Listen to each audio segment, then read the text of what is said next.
Good morning. Welcome to the Unitarian Universalist Church of the North Hills. My name is Erin Terizzi, and I will be your lay leader today. Please join me in welcoming each other into this moment made sacred by our presence. Hi, everybody. Next slide. Yep. There we go. Whatever the faith and traditions of your past, we welcome you. Whatever your theological stance, we welcome you. Whomever you are and whomever you love, we welcome you. Wherever you come from and whatever your journey has been, we welcome you, the whole of you. Our Sunday services are as diverse as we are. So if you are visiting our church for the first time, please come back again several times so that you may experience various topics and styles of worship. While our services do differ in style and topics, what remains constant is our mission. Please join me in affirming our mission statement. By building a loving religious community that nourishes the spirit, celebrates life, and cherishes the connectedness of all things, we will transform ourselves and our world. Newcomers and guests are always welcome to participate in any of our church activities.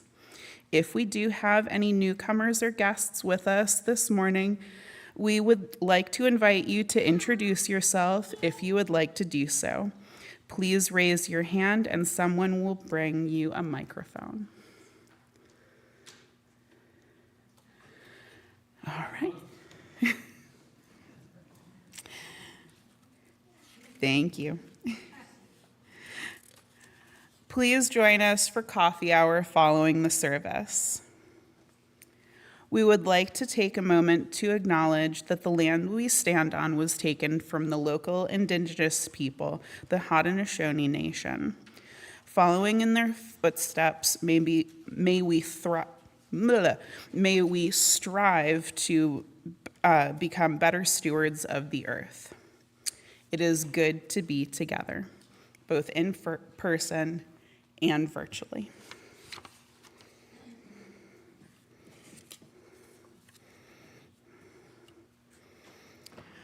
Our call to worship is a place of belonging and caring by Kimberly Ann Tomzak Carlson. It is not by chance that you have arrived here today. You have been looking for something larger than yourself. Inside of you, there is a yearning, a calling, a hope for more, a desire for a place to belong and caring. Through your struggles, someone nurtured you into being, instilling in you a belief of shared purpose, a common yet precious resource that belongs to all of us when we share.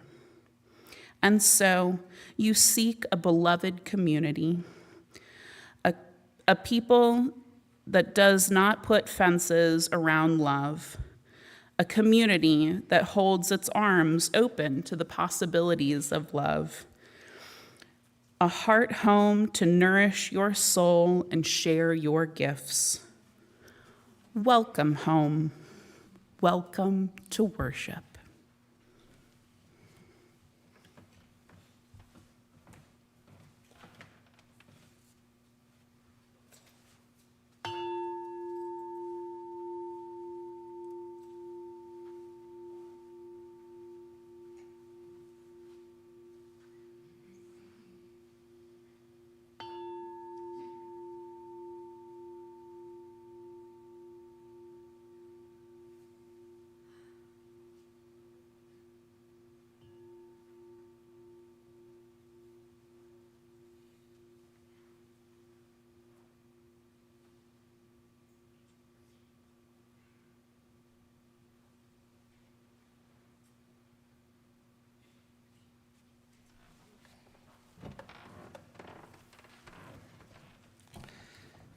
The flaming chalice is a symbol of our faith as we join with other UU churches and fellowships in this familiar ritual.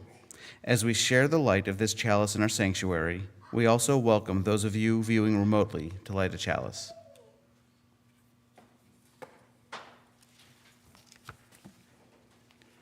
We light this chalice today as a people dedicated to personal growth.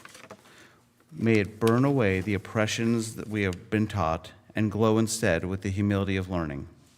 May it reignite our dreams for a better world and kindle our joy for simple living.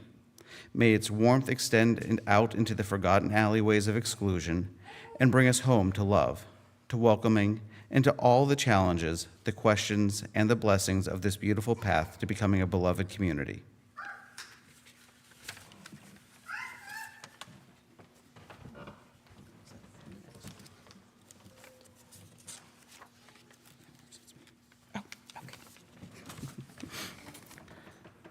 I want to welcome you into this space, whether this is your regular spiritual home, whether you're a guest, or whether, like me, you're someone who's returning after an absence. Welcome. There are countless musings on home. We all know home is where the heart is. Dorothy told us there's no place like home. Pumbaa from The Lion King said, home is where your rump rests. Less than a month ago, the United States Supreme Court reaffirmed a basic constitutional promise, that those born here belong here. Home matters. Home defines us. Home grounds us. And yet, many of us move away from home. We grow. We expand. We build new homes and new lives. So what value does home have for us when we return? We're going to start with our opening hymn, so please rise in body or in spirit as you're willing and able, and join us in singing our opening hymn, 159, This Is My Song in the Gray Hymnal. The words will appear on the screens.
Good morning. Good morning. It's always nice to come back here to this lovely place, to this lovely sanctuary. It's amazing to me how much this place has grown. I still remember when there was no sanctuary at all, when services were held in Friendship Hall. This place has been a home to me since those silos still contained remnants of grain. I can remember being dropped off at childcare and the Fisher-Price and Play School toys that I looked forward to. I remember the RE classes down the hall. We didn't learn a dogma or a creed. And as much as we learned about Unitarian Universalism, we learned about other religions, their beliefs and traditions, something that I still see as unique and an admirable part of a UU upbringing. I remember the way that I used to roll my eyes and try to get out quickly when we would sing Now and Go in Peace. I remember the first time that I decided to make a pledge to the church. I remember youth group, watching Airplane for the first time and being introduced to Weird Al. I remember choosing as a young teen to sit in services, and I remember some snippets of those services. Visualization is prayer, indigenous creation stories, arrests for civil disobedience. And of course, I remember the 7 principles. I know they've changed some, but those were the words that I grew up with. In fact, when I went off to college, I knew that UUism was such a unique and sometimes misunderstood tradition that I brought an information card about it with me. That same card is still in my wallet today. I didn't know it then, but when I tucked that card into my wallet, that I'd still be carrying it decades later. But it is a wonderful symbol of the values that I still carry with me. Suffice to say, as much as I may have protested going to church on Sundays, this place played a huge role in forming the values that I grew up with and the values that I still carry. But while the values stayed, I didn't. I left for college, I left to build my own life. And I can't say that I attended church much after that, unless it was back here when I was home for the holidays. And like most people who move away, my values and beliefs faced internal and external challenges, questions, and growth. I gained new perspectives. I also gained a deeper understanding of what some of our values meant. I got to really explore what a free and responsible search for truth and meaning meant, what respect for the interdependent web of life meant, and to really understand the inherent worth and dignity of every person. Even then, though, I couldn't have known how central those values would eventually be in my life. I started as an engineering student. And when it turned out that the math problems that I used to do in the back of my order of service on Sunday mornings weren't enough for me to keep up with Calc 2, I changed majors to political science. Even then, though, I saw myself doing something more like foreign trade policy rather than civil rights work. All through law school, all through graduate school, my beliefs and values continued to evolve and to change. A Halloween date became a long-term relationship, and then a marriage and a family. And coming from different faith backgrounds, I challenged some of her beliefs, and she challenged some of mine. She helped me see that even people who pride themselves on being open-minded can sometimes be quick to scorn other belief systems. She questioned me on why some traditions were dropped. And as we explored finding a church home together, it's still an interesting thing to me that some churches that were very conservative theologically were quite contemporary in style, while more progressive churches could often be very traditional in their worship style. But we married, we had an interfaith wedding that brought in not only our immediate faith traditions, but those of our previous generations too. And I wound up getting a job representing people seeking Social Security disability benefits. And the values I learned here helped there. Treating people with compassion, seeing more clearly the way that injustice was not simply a matter of individual issues, but often the result of systems that were designed to keep people down. Seeing the way that genuine care and concern could brighten someone's day. Eventually, I moved to the American Civil Liberties Union of West Virginia, and I've been there for about 10 years now. The issues are often heavy and challenging. Sometimes equally important issues clash. But what's interesting is that when I struggle and when I feel challenged, when I face a difficult crossroads, it's often the basic principles that I first learned here that I come back to. And conversely, every time I visit a UU congregation and sit through a service, it fills my cup a bit. It reminds me that these values do not sustain themselves. They need community, they need ritual, they need to be spoken aloud again. And that's part of what coming home means to me now. Not returning to a perfect place or a simpler version of myself, but returning to a place where some of my first moral language was formed, and asking what that language still asks of me. Now, at this point, I want to pause and invite our younger attendees to come up to the front for a reading. I expect that many of you are going to recognize this, and if you do, and particularly if you can carry a tune, feel free to help out.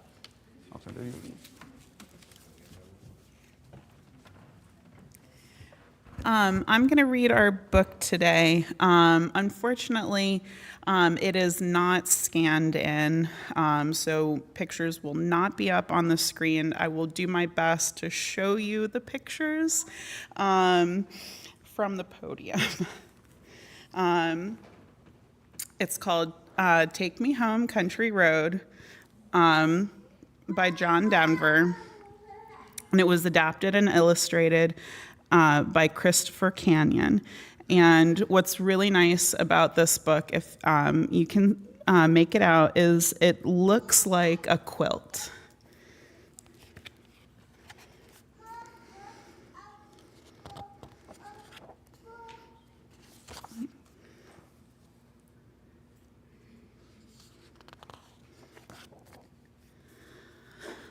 Almost heaven, West Virginia.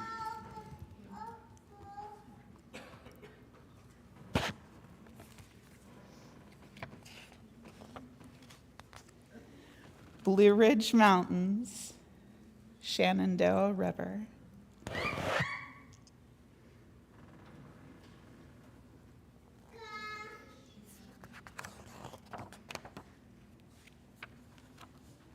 Life is old there, older than the trees, younger than the mountains, growing like a breeze.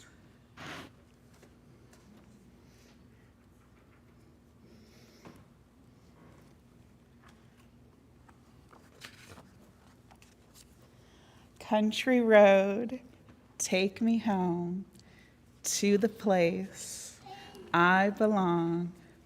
West Virginia, mountain mama, take me home. Country road.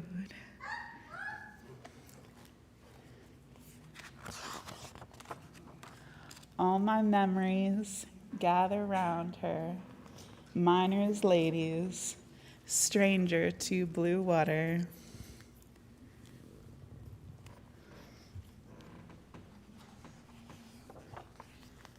Dark and dusty, painted on the sky.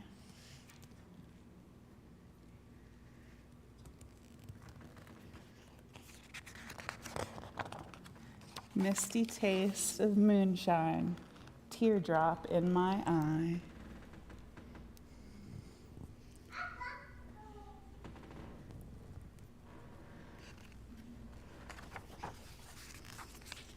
Country road, take me home to the place I belong. West Virginia, mountain mama, take me home. Country road. I hear her voice in the morning.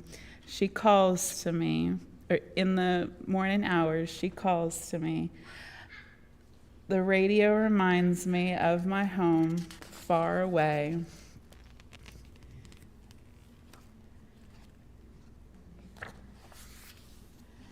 And driving down the road, I get a feeling that I should have been home yesterday.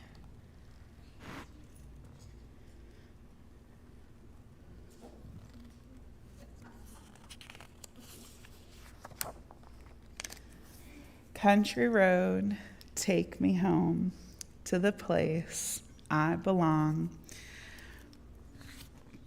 West Virginia, mountain mama, take me home. Country road. Country road, take me home to the place I belong. West Virginia, mountain mama, take me home.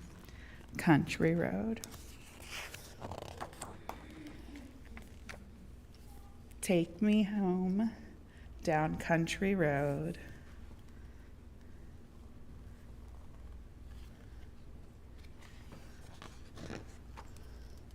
Take me home down country road.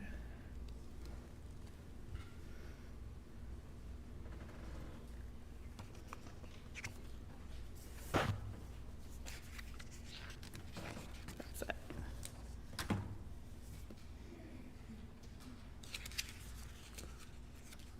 Oh, yep, that's it. I wasn't sure if there was a last picture. Please rise and embody your spirit as you are willing and able to sing our, oh, nope, that's wrong. Nope. There we go. We invite our youngsters to, nope. All right, take 3. All children present this morning are welcome to return to their seats or hang out in the back in the cushioned area. Our summer program will start again on August 2nd. We hope to have the nursery open for babies throughout the summer. Let us sing the children back as they choose to stay in the sanctuary. Stay now in peace. hymn number 413 and the gray hymnals. The words will also be on the screen.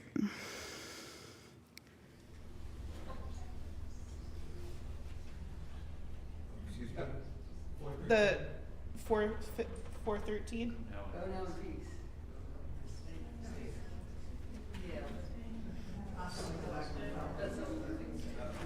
Stay now in peace, stay now in peace. May the spirit of love surround you everywhere, everywhere you may go. Now we'll have our joys and sorrows.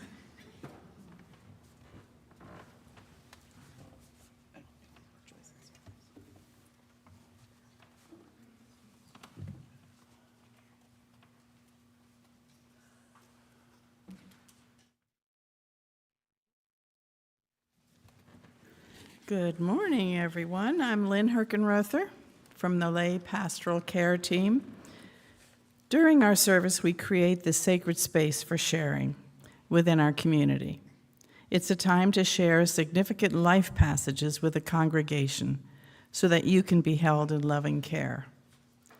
I'll be sharing the joys and sorrows this morning, and Ruth Horowitz will be placing a stone representing each joy or sorrow in the sand. The sand represents our congregation, supporting our sorrows and lifting up our joys. Today we have 3 sorrows.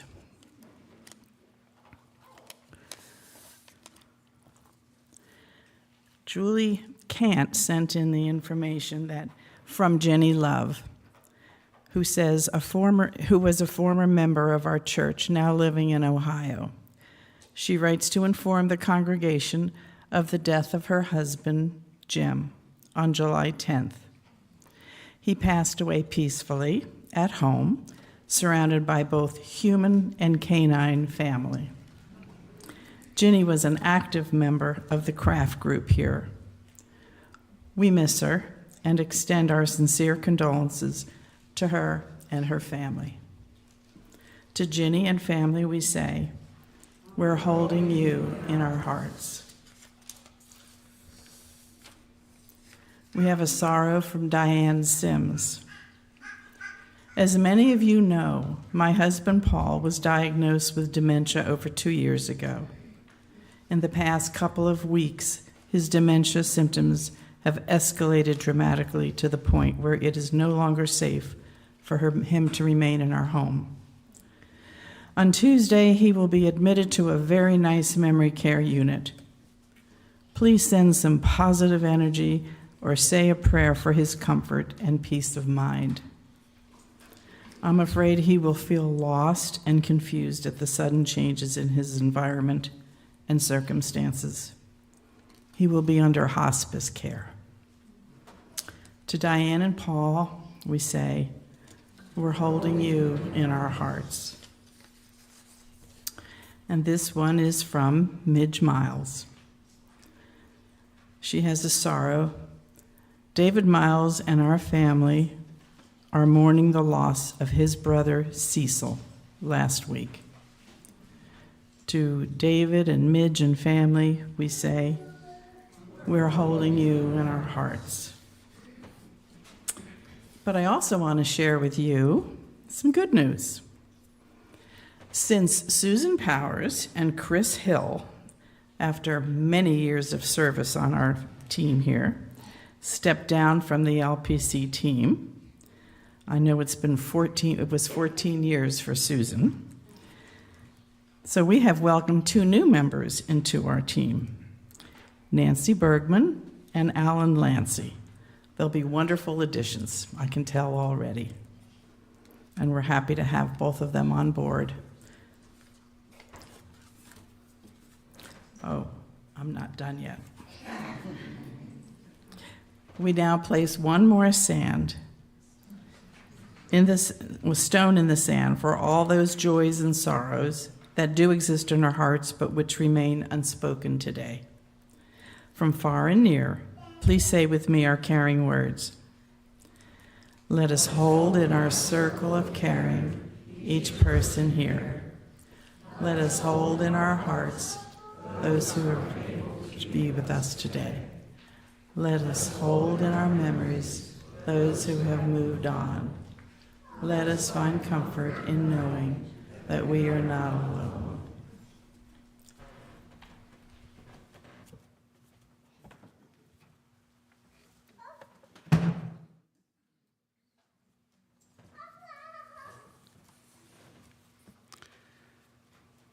We talk about home as a place, a road, a mountain, a river, a building. But home is also memories. Home is a set of first lessons, lessons about who matters, what's fair, what we owe to each other, and how we live with people who do not believe exactly as we do. Being part of the ACLU is a huge honor and a huge responsibility. And at the heart of that work is a focus on the inherent worth and dignity of all people. Rights are easy to defend for people who fit social norms and expectations. They become harder when we're talking about people with substance use disorders, people who've committed crimes, people who need accommodations and support. And harder still when we have to find the worth and dignity in the same people who would deny it to others, the bigots, the bullies, the people whose actions harm the vulnerable. It's hard as an employer and a manager too, trying to meet people where they are and trying to live our values internally while remaining focused on the mission and trying to be accountable to the members who make our work possible. The commitment to the democratic process sounds right and obvious in the abstract. But when political majorities use democratic processes to deprive groups, like transgender kids, of rights, it becomes harder to defend without qualification.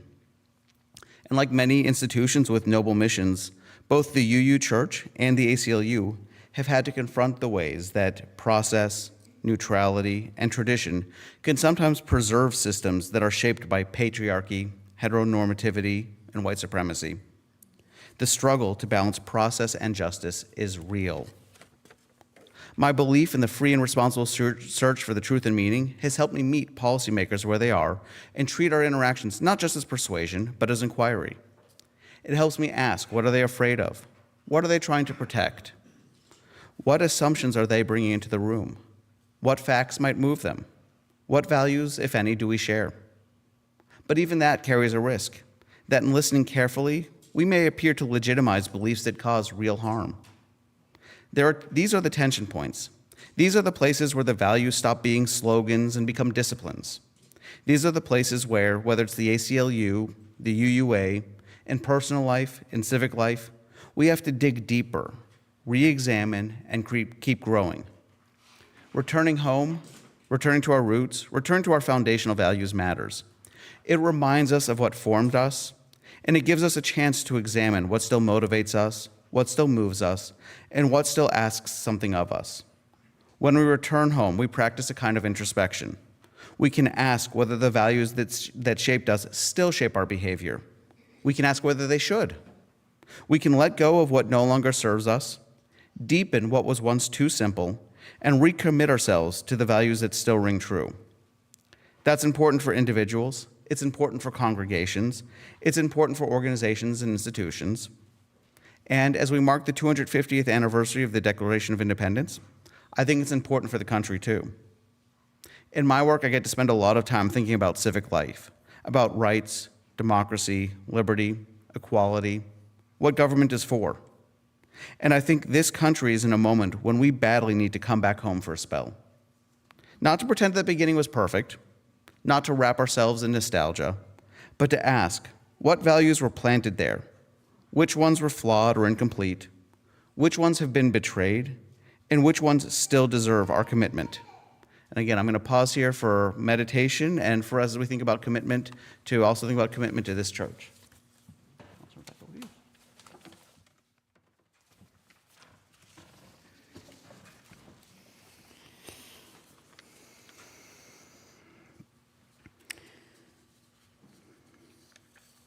Meditation is honoring our church ancestors.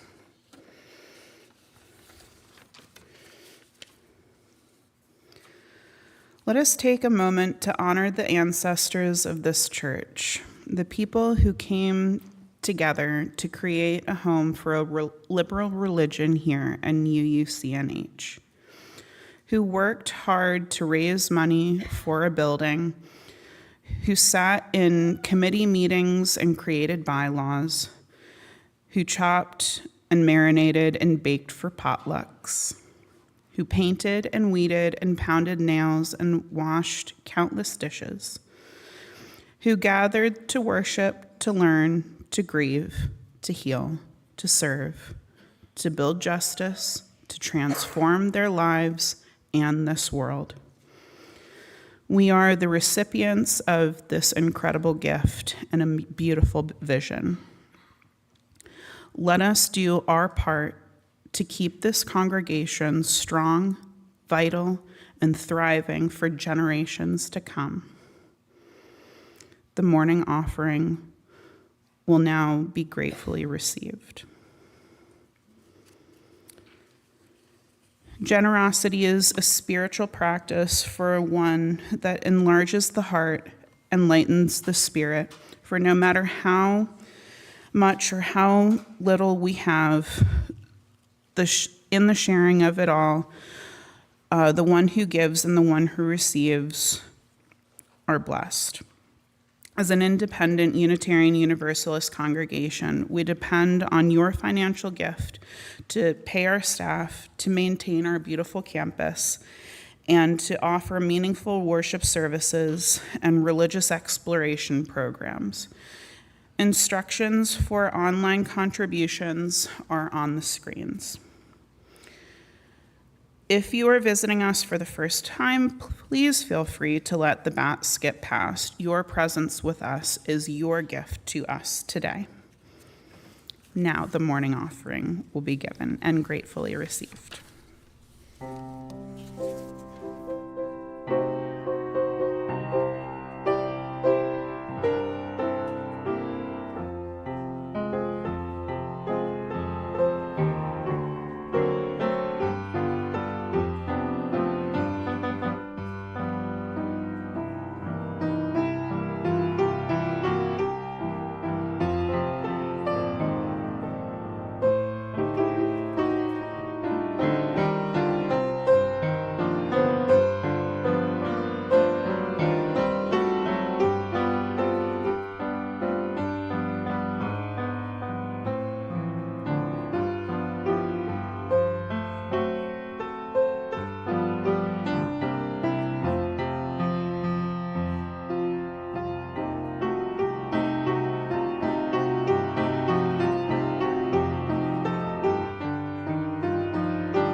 We accept your generosity and will be good stewards of your contributions.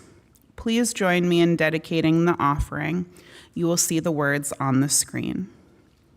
May these gifts and the work of our hands and hearts give power to all we stand for as a community of faith.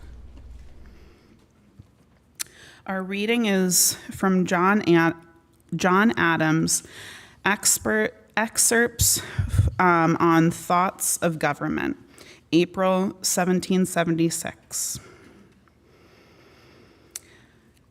Because as the divine science of politics is the science of social happiness, and the blessings of society depend entirely on the constitutions of government, which are generally institutions that last for many generations, there can be no employment for more agreeable to a benefit there can be no employment for more agreeable to a benevolent mind than a research after the best. We ought to consider what is the end of government before we determine what is the best form. Upon this point, all speculative politicians will agree that the happiness of society is the end of government, as all the divines and moral philosophers will agree that the happiness of the individual is the end of man.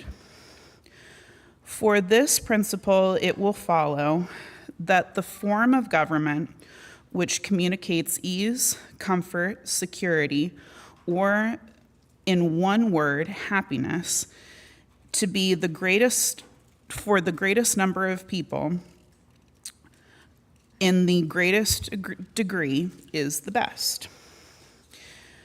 Fear is the foundation of most governments, but it is sordid and brutal a passion and renders men in whose breasts it predominates so stupid and miserable that the Americans will not likely to approve of any political institutions which founded it. There is no good government but what is republican, because the very definition of a republic is an empire of law and not of men. Laws for the liberal education of youth, especially of the lower class of people, are so extremely wise and useful that to a humane and generous mind, no expense for this purpose would be thought extravagant. You and I, dear friend, have been sent into life at a time when the greatest lawgivers of antiquity would have wished it to have lived. How few of the human race have ever enjoyed the opportunity of making an election of government for themselves and for their children.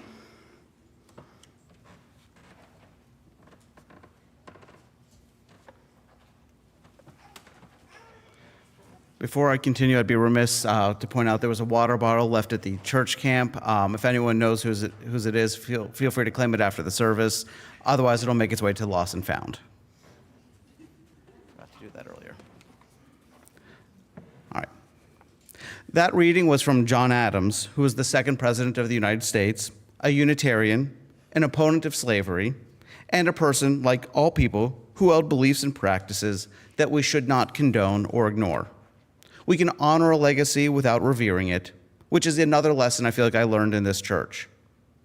And it goes without saying that we could debate for another 250 years what actually were the core values at the founding of America. Cynics may look at the founding and see primarily exclusion, hierarchy, colonialism, slavery, profiteering, and conquest. Ironically, supremacists look at those same things and try to defend them as the true inheritance of the country. But the promise of America is also real. The language and rhetoric that we used at our founding and throughout our history are also core values. They're values not only because we speak them, but because generations have used those promises to demand the country become more free, more equal, and more democratic than it was before. And many of those promises should feel familiar to us as Unitarian Universalists. A commitment to democracy, a belief that all people are created equal and deserve liberty and justice, a recognition of our interconnectedness, a belief in the free and responsible search for truth, freedom of speech, freedom of conscience, the open exchange of ideas. A belief that no matter how imperfectly lived, that the government exists not for the glory of its rulers, but for the good of the people. And when America's at its best, its civic promises rhyme with the values many of us learned here. So as we mark the 250th anniversary of the nation, these debates are being renewed. Calls to return to America's core founding values come from every part of the political map, each with a different meaning. But as I was reminded in coming back here, in returning home, coming back to the basics is not about blind rededication. It's a chance to see how we've grown and how we've changed. It's a chance to ask what needs to change, what needs nuance, and what values or traditions need to be set aside so we can focus on the ones that bring out the best in us.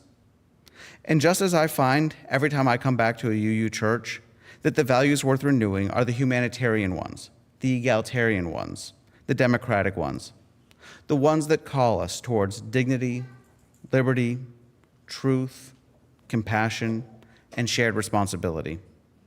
It's good to grow. It's good to explore. It's good to expand our horizons and test our assumptions. But in civic life, in personal life, and in moral life, sometimes we need to come back home for a spell. Not to stay there forever, not to pretend it was perfect, but to remember what first taught us to care, to ask what still rings true, to let go of what no longer serves, and to carry the best of it back out into the world.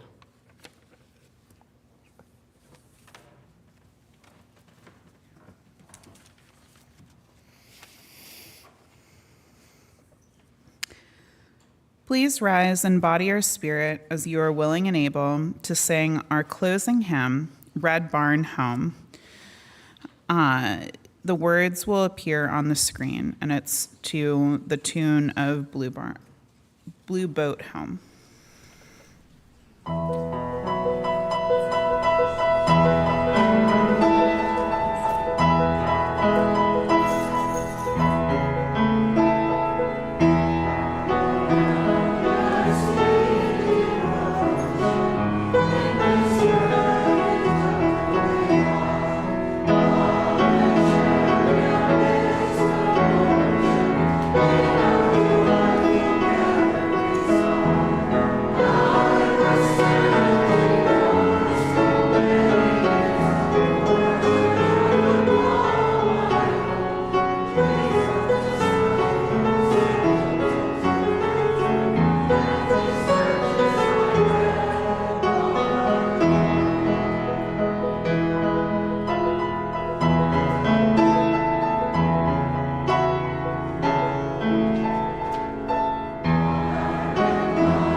Do you have closing words?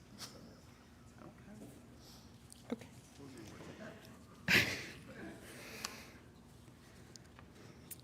I have a bunch of, chalice extinguishing. Which one? One or two? Two? Okay, sorry. Our chalice extinguishing is The Holy and Generous Love by Elena Westbrook. Go in hope, for the arc of the universe is long, as we can bend it towards justice.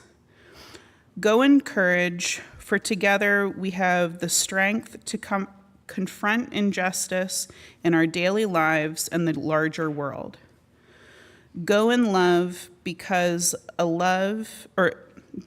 holy and generous love is both the reason and the means by which we will transform our lives.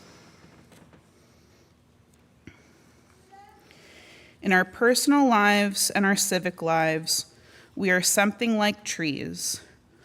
We are shaped by the soil where we are first planted as we grow upwards and outwards, with our roots deepen too, reaching towards what nourishes us, shifting away from what is hard or barren, holding us steady through seasons of change.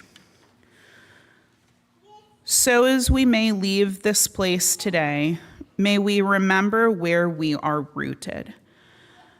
May we notice what still feeds us. May we release what no longer helps us grow.